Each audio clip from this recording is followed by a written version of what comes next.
This can't be where you're leading me. The needle, it's actually moving. There's something behind this wall. When eccentric millionaire Arthur died, he left his greedy relatives millions, but gave his favorite niece nothing but a broken, rusted compass. It felt like a cruel joke. But that broken compass didn't point north. It pointed to a multi-generational lie that would tear their entire bloodline completely apart. The rain in Boston that Tuesday morning fell in thick, unrelenting sheets, beating against the towering glass panes of Weatherspoon and Associates, an elite law firm that catered almost exclusively to the city's old money. Inside the mahogany-paneled conference room, the air was thick with the scent of floor wax, stale coffee, and the suffocating aroma of Aunt Margaret's expensive French perfume. Clara sat at the far end of the sprawling, polished table, feeling entirely out of place in her thrift store trench coat and scuffed leather boots. She was 28, drowning in medical debt from her mother's long-term care facility in Lynn, Massachusetts, and utterly exhausted. She was here for one reason: her uncle, Arthur Gallagher. Arthur had been the maverick of the Gallagher family, while the rest of the bloodline sat on the generational wealth generated by their great-grandfather's textile empire. Arthur had ventured out, making his own fortune in deep-sea salvage and rare antiquities. He was loud, eccentric, and fiercely intelligent. More importantly, he was the only family member who had ever shown Clara an ounce of genuine affection. When liver cancer had slowly claimed him over the past 8 months, it wasn't Aunt Margaret or Cousin Beatrice who sat by his bedside. It was Clara. She had spoon-fed him ice chips, read him passages from his favorite maritime histories, and held his hand as his breathing slowed. Before he lost consciousness for the last time, Arthur had squeezed her fingers, his eyes burning with a strange, frantic clarity. "I made sure you're taken care of, Clara. Just follow the needle. Don't trust Margaret." Now, Richard Weatherspoon, a painfully thin lawyer with spectacles perched on the edge of his nose, cleared his throat and adjusted the thick stack of parchment on his desk. The room fell dead silent. Beatrice, Clara's cousin, stopped tapping her manicured nails on her designer handbag, and Margaret leaned forward like a hawk spotting a field mouse. "We are gathered to execute the final will and testament of Mr. Arthur Kenneth Gallagher," Weatherspoon began, in a dry, monotonous drawl. He spent the next 20 minutes outlining the liquidation of Arthur's vast real estate holdings. To Clara's mounting horror, the multi-million-dollar estate in Martha's Vineyard was left directly to Margaret. The liquid assets, a staggering portfolio of blue-chip stocks and offshore accounts, were transferred entirely to Beatrice. Clara's heart hammered against her ribs. She didn't want millions. She just needed enough to keep her mother from being transferred to a state-run ward, enough to pay off the final notice from her landlord. She waited, her hands folded tightly in her lap, her knuckles turning white. "And finally," Weatherspoon said, adjusting his glasses, "to my niece, Clara, who showed me kindness when the vultures merely circled." Margaret scoffed audibly at the insult, crossing her arms. "I leave the sum total of my most prized possession, the instrument of truth." Weatherspoon reached beneath the desk and produced a small, battered wooden cigar box. It looked ancient, the wood scarred and the brass hinges green with oxidation. He slid it across the long table. It stopped directly in front of Clara. "That is all," Weatherspoon announced, closing the leather-bound folder. "A wooden box?" Beatrice sneered, a cruel smile playing on her lips. "I suppose that pays for the hours you spent wiping his chin, Clara." Clara ignored her, her hands trembling as she unlatched the tiny metal hook on the box. She opened the lid. Resting on a bed of decaying velvet was a heavy brass pocket compass. The glass face was scratched, and the metal was heavily tarnished. But the most glaring issue was the needle. It was jammed. Instead of floating freely to find magnetic north, the rusted iron arrow was fixed rigidly in place, pointing permanently toward the southeast, stuck at the 11 o'clock position. It was broken. It was entirely, completely worthless. A wave of nausea washed over Clara. She had spent the last of her savings on the subway ride here. The betrayal tasted like ash in her mouth. Had Arthur lost his mind at the end? Was his promise of her being taken care of just the delusion of a dying man? Margaret stood up, smoothing the front of her tailored skirt. She offered Clara a look of pure, unadulterated pity. "Well, Clara, if you need a few dollars for the bus fare home, my assistant can write you a check." Clara didn't answer. She snapped the cigar box shut, shoved it into her coat pocket, and walked out of the law office into the freezing Boston rain. That night, alone in her cramped, drafty apartment, Clara sat on the floor, staring at a stack of red-stamped past-due bills. A bottle of cheap wine sat half-empty on the coffee table. The wooden cigar box rested beside it. Anger, hot and irrational, flared inside her.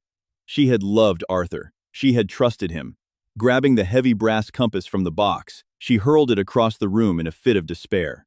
The compass slammed hard against the brick wall of her apartment with a sharp crack and clattered to the hardwood floor. Clara gasped, immediately regretting her outburst. She scrambled over to the device, praying she hadn't shattered the glass face. But when she picked it up, she realized the impact hadn't broken the glass. Instead, the force had popped the entire back casing of the compass off its hinges. Clara froze. The back of the compass wasn't a solid piece of brass. It was a false bottom. Under the warm, flickering light of her desk lamp, she peered into the exposed belly of the device. There was no lodestone. There was no magnetic coil. Instead, the interior was packed with a stunningly intricate array of interlocking, watch-like gears, tiny springs, and a hidden secondary dial. It wasn't a magnetic compass at all. It was a mechanical puzzle, a bespoke piece of engineering masquerading as a navigational tool. Carefully, Clara pressed her thumb against one of the exposed brass gears and pushed. The gear clicked. She turned the compass over. For the first time since she had opened the box, the needle moved. It hadn't been rusted in place. It had been locked. And engraved on the inside of the false back casing, barely visible to the naked eye, was a string of numbers. 32 degrees 0114.0 N, 81 degree 13, 08.2 W. Coordinates. Arthur hadn't left her a broken compass. He had left her a map. By 8 o'clock the next morning, the rain had cleared, leaving Boston wrapped in a biting, humid chill. Clara stood in the North End, clutching a lukewarm coffee outside a narrow storefront, whose weathered sign read, Samuel Prescott, Horology and Antiquities. Prescott was a notorious figure in the local antique community, a grumpy, brilliant man in his late 60s who had done restoration work for Arthur in the past. When Clara walked into the shop, the air was a cacophony of ticking clocks and the sharp metallic scent of machine oil. Samuel peered at Clara over a pair of magnifying loupes, his hands pausing over the gutted remains of a grandfather clock. Arthur's girl, he grunted. Heard the old pirate finally kicked it. My condolences. Clara didn't waste time on pleasantries. She placed the open compass on his velvet-lined counter. He left me this. I need to know exactly how it works, Samuel. Samuel's thick eyebrows shot up. He gently picked up the brass instrument, inserting a jeweler's monocle into his right eye. He spent 10 agonizingly silent minutes probing the gears with a micro screwdriver. Finally, he let out a low whistle. This is extraordinary, Samuel murmured. Mid-19th century, maybe 1860s, but it's been heavily modified recently. By Arthur, I'd wager. The needle isn't guided by magnetism. It's slaved to this internal gear system. It's a directional lock. A directional lock? A waypoint finder, Samuel corrected, tapping the glass. You input a specific geographic parameter using the outer bezel, which requires a combination of clicks, and the needle acts as a homing beacon to a localized magnetic beacon. Arthur must have buried a paired lodestone transmitter somewhere. These coordinates inside the casing, he jotted them down on a scrap of paper. Point to the deep south, Georgia. Just outside Savannah, near the Ogeechee River. Clara stared at the numbers. Why Savannah? The Gallagher Empire was built in Massachusetts. They had no ties to the South. There's one more thing, Samuel warned, his tone dropping. He flipped the compass over, pointing to a tiny, fresh scratch near the hinge. Someone else has been trying to get into this. Look at the tooling marks. They're clumsy. Whoever handled this before Weatherspoon gave it to you was looking for something. Clara's blood ran cold. Don't trust Margaret. Within hours, Clara had maxed out her last remaining credit card to book a budget flight to Savannah, Georgia. If Arthur had hidden something, money, bonds, a secret offshore ledger, it was waiting at those coordinates. And if Margaret knew the compass was valuable, Clara was running on borrowed time. Savannah hit her like a wet, sweltering blanket. The air was thick with humidity, the scent of Spanish moss, and blooming magnolia. Clara didn't go straight to the coordinates. She needed context. She went directly to the Chatham County Archives, a brutalist concrete building on the edge of the historic district. There she met Daniel Russo. Daniel was in his early 30s, an archivist who looked like he lived exclusively on black coffee and stale bagels. His desk was buried under mountains of microfiche and historical land deeds. When Clara presented the coordinates and asked who owned the land, Daniel was initially dismissive, but as he typed the coordinates into the county database, his brow furrowed. That's odd, Daniel muttered, clicking his mouse furiously. The county GIS system has it listed as a dead zone, unincorporated marshland. But, He stood up, gesturing for Clara to follow him into the temperature-controlled basement vaults. They spent 3 hours pulling heavy, dust-covered ledgers from the 1880s. Finally, Daniel slammed a massive book open onto a reading table. He pointed to a faded, ink-stained entry from 1882. "Here it is," Daniel said, his voice echoing in the quiet room. "Plot 409, purchased in cash, 100 acres of riverside property. The buyer was a Massachusetts industrialist named Elias Gallagher." Clara gasped. Elias Gallagher, her great-grandfather, the man who had supposedly pulled himself up by his bootstraps to invent the mechanized loom processes that made the family billions. "Why would Elias buy swampland in Georgia?" Clara asked. According to this, Daniel tapped the margin. It was zoned for a textile mill, but it was never built. A year after purchase, the county effectively quarantined the area. A massive yellow fever outbreak. Nobody has developed it since. It's basically been a ghost property for a century. "I need to go out there," Clara said firmly. Daniel looked at her, noting the desperation in her eyes. "I know a guy who rents 4x4s. You can't get out there in a sedan. The roads washed out in the 90s. As they exited the archives, Clara felt the hairs on the back of her neck stand up. The Savannah streets were bustling with tourists, but a man across the street, leaning against a wrought iron fence, was entirely too still. He was tall, heavily built, wearing a light linen suit that couldn't hide the bulge of a shoulder holster. He was staring directly at Clara. She recognized him instantly. Gregory Holt. He was an ex-Boston PD detective who now worked as a private investigator. He was also Aunt Margaret's personal fixer, the man she used to dig up dirt on her corporate rivals. Margaret hadn't just suspected the compass was valuable. She had sent Holt to shadow Clara, waiting for her to do the legwork. "Daniel," Clara whispered, grabbing the archivist's arm. "Don't look now, but the man in the linen suit across the street is following me. We need to leave. Fast." Daniel's eyes widened, but to his credit, he didn't panic. "Follow me. The archive has a loading dock in the back alley."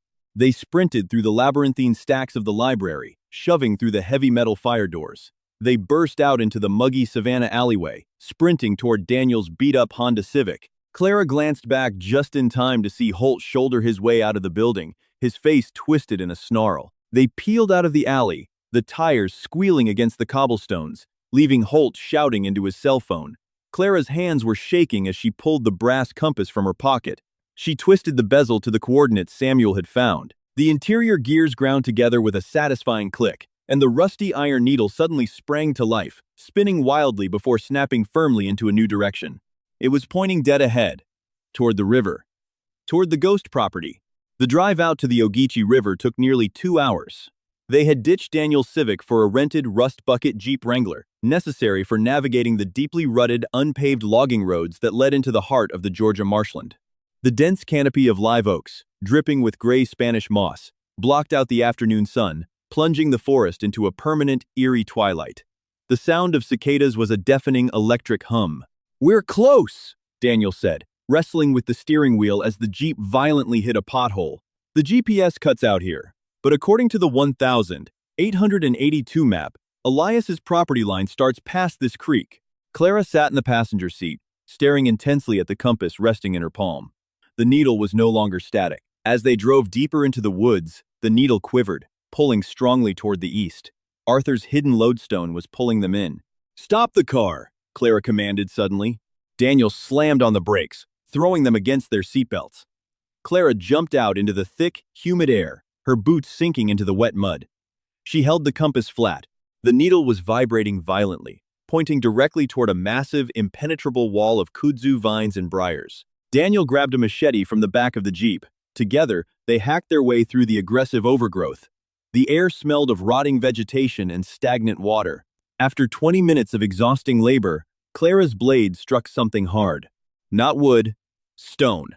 She cleared away the vines to reveal a massive, expertly cut granite foundation block. As they widened the clearing, the ruins of a sprawling, pre-Civil War era structure emerged from the jungle. It was the skeleton of a massive industrial building. "Elias didn't just buy the land," Clara breathed, touching the moss-covered stone. "He actually built the mill, or started to. Why isn't there any record of this?" "Look," Daniel pointed. At the center of the ruins, partially sunken into the mud, was a heavy, slanted iron grate door. It looked like a cellar entrance, secured by a massive, modern, titanium padlock that looked wildly out of place among the 19th century ruins. Clara ran to the padlock. She tugged at it, but it was invincible. She cursed, wiping sweat from her forehead. "We need bolt cutters, or a torch. We can't get in." "You won't need to." A deep, gravelly voice echoed from the tree line. Clara and Daniel spun around. Stepping out from the dense foliage was Gregory Holt. The private investigator looked worse for wear. His linen suit was stained with mud, and he was swatting aggressively at mosquitoes. But the black, snub-nosed revolver in his hand was perfectly steady. "Margaret said you were a smart girl, Clara," Holt said, a predatory grin spreading across his face. He stepped closer, the gun leveled at Daniel's chest. She knew old Arthur wouldn't leave his favorite niece a piece of junk. "Now, hand over the compass, and step away from the door." Clara's mind raced. If Holt got the compass, Margaret would take whatever Arthur had left her. She would lose the only chance to save her mother. "There's nothing here but ruins." "Holt, tell Margaret she wasted her money." "I don't think so," Holt sneered. He took another step, his eyes darting to the heavy iron grate. Arthur made monthly trips down here for the last 10 years of his life. He was hoarding something. Gold offshore bearer bonds. Maybe stolen art. "Toss the compass." "Don't do it," Daniel warned softly. Holt cocked the hammer of the revolver. The mechanical click was deafening in the swampy silence. "I'm not asking, kid." Clara slowly raised her hands, the brass compass clutched tightly in her right fist. She took a step toward Holt, feigning defeat. But as she did, she deliberately stumbled on a massive, exposed tree root. She pitched forward, crying out, and tossed the compass high into the air, over Holt's head and into the thickest patch of briars behind him. Holt's greed overrode his training. He instinctively spun around, his eyes tracking the glint of flying brass. In that split second, Daniel charged. He tackled the massive private investigator around the waist. The gun fired into the dirt with an ear-splitting bang, sending a flock of egrets screaming into the sky. Holt roared in anger, bringing the butt of the gun down hard on Daniel's shoulder, dropping the archivist to his knees. But the distraction was enough. Clara had grabbed a heavy, mud-caked brick from the ruins. As Holt raised the gun to aim at Daniel, Clara swung the brick with everything she had, slamming it into the side of Holt's knee. There was a sickening crack. Holt screamed, dropping the gun as his leg buckled beneath him. He collapsed into the mud, clutching his shattered knee, thrashing and cursing violently. Clara didn't hesitate. She kicked the revolver into the underbrush, grabbed Daniel by his uninjured arm, and hauled him toward the iron doors. But the padlock was still there. "The compass!" Clara yelled in panic. She had actually thrown it. She scrambled into the briars where she had tossed it, ignoring the thorns tearing at her face and hands. She found it resting in a patch of wet ferns. When she picked it up, she noticed something incredible. The fall had knocked a small cap off the bottom of the compass housing. Protruding from the base of the device was a complex, star-shaped metal key. "The compass isn't just a map, it's the key." Clara ran back to the iron grate.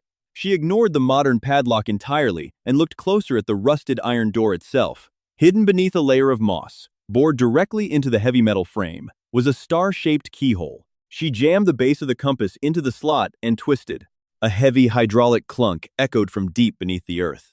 The modern padlock was just a dummy, a decoy. The real locking mechanism was centuries old. The heavy iron doors hissed, breaking a vacuum seal, and slowly creaked open, revealing a dark, stone-lined staircase descending into the earth. Clara and Daniel practically fell down the stairs, pulling the heavy iron doors shut behind them just as Holt began dragging himself through the mud toward them. They threw a heavy interior iron bolt, sealing themselves in total darkness. Daniel clicked on his heavy-duty flashlight.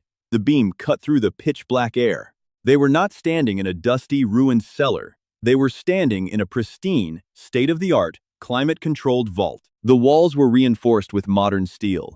Dehumidifiers hummed quietly in the corners, powered by a subterranean generator. But it was the contents of the room that made Clara's breath catch in her throat. There were no stacks of gold bullion. There were no stolen paintings.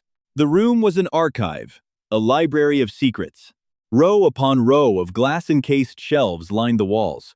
Inside the cases were thousands of documents, leather-bound ledgers, original blueprints, and architectural schematics. Clara walked slowly down the aisle, the flashlight beam illuminating the gold leaf lettering on the spines of the ledgers. She stopped at a display case in the center of the room. Inside rested a series of fragile, yellowed patent diagrams for the original mechanized looms that had launched Gallagher Textiles into a billion-dollar empire. But the name signed at the bottom of the blueprints was not Elias Gallagher. Clara leaned closer, wiping a smudge of dirt from the glass. The blueprints, dated 1879, were signed by a man named Jonathan Whitmore. Next to the blueprints was a leather-bound diary, open to a page dated the 4th of April, 1881. It was Elias Gallagher's handwriting. Clara read the faded ink, her horror growing with every word. Jonathan has grown suspicious of the missing funds. He threatened to take the patents to the authorities. I had no choice. The asylum in Danvers has agreed to admit him under an assumed name. He will not survive the treatments. His designs are mine now. The Whitmore name will be erased from history. My God, Daniel whispered, reading over her shoulder. Your great-grandfather didn't invent the technology that built your family's wealth. He stole it. He locked his partner in a sanatorium to die and stole the entire empire. The multi-generational wealth, the mansions, the prestige, it was all built on a foundation of theft and murder. But Clara's eyes were drawn to a small, modern metal lockbox, resting at the very end of the table. A white envelope was taped to the top of it. Written on the envelope, in Arthur's familiar, chaotic scrawl, were 2 words. For Clara. With trembling hands, she tore the envelope open. Inside was a single sheet of paper. My dearest Clara, if you are reading this, you followed the compass. The very compass that originally belonged to Jonathan Whitmore, his personal drafting tool. I spent 20 years hunting down the truth of our family's original sin. I built this vault to protect the evidence from Margaret, who would burn it all to protect her wealth. But the patents are not the greatest secret Elias tried to bury. Jonathan Whitmore had a child before he was committed. A child Elias could never find. I spent a decade tracking that bloodline. I found the last living descendant living in poverty in Lynn, Massachusetts. I couldn't undo the past, but I could protect the future. I convinced my idiot brother to adopt that child in secret, masking her true lineage under the guise of an illicit affair. You are not a Gallagher, Clara. Your mother is not a Gallagher. You are the great-great-granddaughter of Jonathan Whitmore. Clara's knees buckled. She gripped the edge of the display case to keep from falling. Margaret thinks she inherited the empire, the letter concluded. But inside this lockbox is a legally binding, airtight trust document I established before my death, alongside the DNA evidence proving your lineage. As the sole heir of the stolen Whitmore patents, you don't just own a piece of the Gallagher estate, Clara. You own all of it. Clara looked up, staring into the dark recesses of the vault, the weight of a century of lies crashing down upon her shoulders. The broken compass hadn't just led her to a family secret. It had led her to her true identity and the power to destroy the people who had stolen her legacy. Clara stood completely frozen in the subterranean vault, the fragile, yellowed letter trembling in her hands. The revelation anchored her to the concrete floor, a heavy, suffocating weight pressing against her chest. She wasn't the poor, tolerated niece of the Gallagher family. She was the rightful heir to the entire dynasty, a dynasty built on the stolen genius and murdered sanity of her great-great-grandfather, Jonathan Whitmore. Clara, Daniel said, his voice a sharp, urgent hiss that shattered the heavy silence of the archive. He was standing near the base of the iron stairwell, his flashlight angled up toward the heavy grate they had bolted shut. We have a serious problem.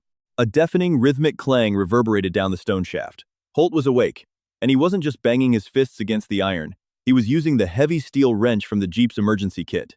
He can't get through that, Clara said, her voice shaking as she quickly shoved Arthur's letter, the DNA trust documents, and Elias's leather-bound confession into her canvas tote bag. It's a century-old bank vault door. He doesn't have to, Daniel grimaced, rubbing his bruised shoulder. He pointed the flashlight beam higher up the stairwell. A thick plume of blue, acrid smoke was beginning to snake its way through the ventilation grills. Holt is a fixer. He wouldn't have come all the way out into the Georgian swamps without calling in Margaret's private security firm. And judging by that smell, they brought an acetylene cutting torch. They are melting the hinges. Clara's heart hammered a frantic rhythm against her ribs. If Margaret's mercenaries breached the vault, they wouldn't just take the documents to destroy the evidence. They would ensure Clara and Daniel never left the Ogeechee River Basin alive. It was unincorporated, forgotten marshland. 2 more bodies would easily disappear into the deep mud, just like Jonathan Whitmore's legacy. Arthur wouldn't build a tomb, Clara muttered frantically, her eyes darting around the expansive, climate-controlled room. He was a deep-sea salvage expert. He understood catastrophic failure. He would never design a pressurized chamber with only one point of egress. She ran down the central aisle, sweeping her flashlight over the architectural blueprints of the vault itself, which were pinned to a corkboard near the dehumidifier array. She traced her finger along the schematic lines, searching for anomalies. There, hidden behind the exhaust ducting on the eastern wall, was a secondary maintenance shaft, labeled drainage, overflow. "Here!" Clara shouted, rushing to the far corner of the room. Behind a heavy, industrial shelving unit stacked with useless textile ledgers, the steel-plated wall looked flush. But Clara remembered the compass. She pulled the brass instrument from her pocket. The star-shaped key protruding from the bottom caught the light. She searched the wall paneling desperately until she found a tiny, circular indentation obscured by a faux rivet. She jammed the compass base into the slot and twisted hard to the right. With a deep, grinding shudder, a section of the steel wall disengaged and swung outward, revealing a narrow, pitch-black concrete pipe that slanted upward. A rush of foul, stagnant marsh air poured into the pristine vault. Above them, a shower of molten orange sparks rained down the stairwell. The primary iron grate groaned agonizingly as the top hinge finally gave way under the 3,000-degree heat of the cutting torch. "Go! Get in!" Clara ordered, shoving the heavy canvas tote bag into Daniel's good arm. Daniel squeezed into the narrow pipe, crawling on his elbows and knees. Clara scrambled in right behind him, reaching back to pull the heavy steel panel shut.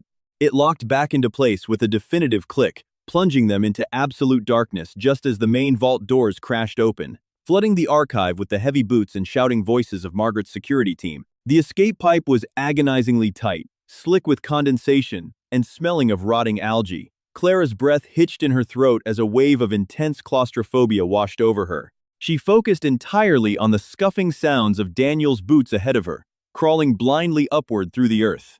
Every scrape of her jacket against the concrete felt deafening. After 10 agonizing minutes of crawling, the pipe ended abruptly at a heavy iron grate. Daniel pushed against it with his good shoulder. It gave way with a rusted screech, tumbling out into thick, wet mud. They spilled out into the humid Georgia night, gasping for air. They had emerged a quarter-mile east of the ruins, directly onto the muddy banks of the Ogeechee River. Through the dense curtain of Spanish moss, Clara could see the bright, sweeping beams of tactical flashlights cutting through the trees back where they had left the jeep. "They'll track our footprints," Daniel whispered, wiping mud from his face. "We can't go back to the road." "We don't need to," Clara said, her eyes adjusting to the moonlight reflecting off the black water. Tied to a rotting wooden piling just 20 yards away was a dilapidated, flat-bottomed John boat with a small outboard motor likely left by local catfish noodlers. They waded waist-deep through the freezing, muck-filled river, the water soaking Clara to the bone. She hauled herself over the aluminum side of the boat, dragging Daniel up behind her.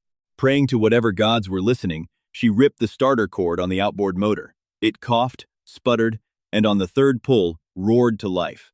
As they sped down the winding river, leaving the ghost mill and Margaret's armed mercenaries miles behind them, Clara clutched the canvas tote bag to her chest. The water sprayed against her face, washing away the dirt and the fear. The time for running was over. It was time to go back to Boston. It was time for war. 72 hours later, the atmosphere inside the penthouse boardroom of Weatherspoon and Associates was electric with arrogant celebration. The massive mahogany table was lined with crystal champagne flutes. Margaret sat at the head of the table, wearing a bespoke Chanel suit, her lips curled into a triumphant, predatory smile. Beside her, Beatrice was busy scrolling through luxury real estate listings on her tablet. Richard Weatherspoon stood at the front of the room, preparing to stamp the final notarized documents that would liquidate Arthur Gallagher's offshore accounts directly into Margaret's private holding company. Gregory Holt was notably absent, supposedly recovering from a boating accident in a private Savannah clinic. "Well, Richard," Margaret purred, raising her champagne flute, "I believe this concludes the unpleasant business of my late brother-in-law's estate." A shame little Clara couldn't make it to sign the waiver of contest. But then, she always lacked the stomach for high finance. "Indeed, Mrs. Gallagher," Weatherspoon replied, reaching for his embosser. "The transfer is ready to be." The heavy oak doors of the boardroom swung open with such violent force that they cracked against the drywall. The room went dead silent. Clara stood in the doorway. She wasn't wearing her thrift store trench coat. She wore a sharp, tailored black suit, her posture rigid, her eyes burning with an icy, undeniable authority. Flanking her was not Daniel, but Thomas Arris, the most feared corporate litigator in Boston. a man whose reputation for dismantling old money trusts was legendary. Behind Eris stood two uniformed Boston police detectives. "Put the stamp down, Richard," Thomas Eris commanded, his voice booming across the polished room. He strode forward, slamming a thick leather briefcase onto the center of the mahogany table, knocking over two champagne flutes. Margaret stood up, her face flushing crimson with fury. "What is the meaning of this? Clara, you insolent little brat. How dare you interrupt a closed session? Security! Security has been relieved of their posts," Eris said smoothly, clicking his briefcase open. As of 8 o'clock this morning, the Suffolk County Probate Court issued an emergency injunction, freezing every single asset, property, and holding associated with Gallagher Textiles and the estate of Arthur Gallagher. Weatherspoon dropped his pen, his face draining of color. "On what grounds, Thomas?" "The will is ironclad." "The will you drafted is void," Eris countered, pulling out a stack of heavily sealed legal documents. "Because the assets do not belong to the Gallagher family. They belong to the Whitmore Trust." Clara stepped forward, her eyes locked dead onto Margaret. She reached into her bag and pulled out the ancient, leather-bound diary, dropping it directly in front of her aunt. "Elias's confession, Margaret," Clara said, her voice terrifyingly calm. "Dated 1881, detailing exactly how he stole the patents from my great-great-grandfather Jonathan Whitmore and locked him in a sanatorium to die, and alongside it, she dropped Arthur's trust documents and the certified DNA results on top of the diary, Arthur's airtight provision. He legally recognized me not as a niece, but as the sole biological heir to the Whitmore bloodline, returning the stolen equity to its rightful owner." Beatrice scoffed loudly, standing up. "This is absurd! A 100-year-old diary? There are statutes of limitations on theft, you idiot." "Not on fraud," Eris corrected, smiling like a shark. "Under Massachusetts trust law, if a foundational asset of a corporation is proven to be acquired through violent, premeditated fraud that was actively concealed, the statute of limitations is told." Arthur knew this. He spent 20 years building a shadow trust that instantly activated upon proof of Clara's DNA. As of right now, Clara owns 85% of Gallagher Textiles. "You are trespassing on her property." Margaret stared at the documents, her hands trembling. The arrogant facade cracked, revealing the terrified, bitter woman beneath. She looked at Clara, her eyes narrowing into slits of pure venom. "You think you're so clever," Margaret hissed, her voice dropping to a toxic whisper. "Do you think I didn't know? Arthur was always obsessed with that pathetic inventor's ghost. When he convinced my idiot husband to adopt a gutter rat child from Lynn to preserve the bloodline, I knew exactly what he was doing. I spent 30 years making sure you and your pathetic, sick mother stayed in the dirt where you belong." A heavy, suffocating silence fell over the room. Margaret had just confessed, in front of two police detectives, to decades of financial sabotage and conspiracy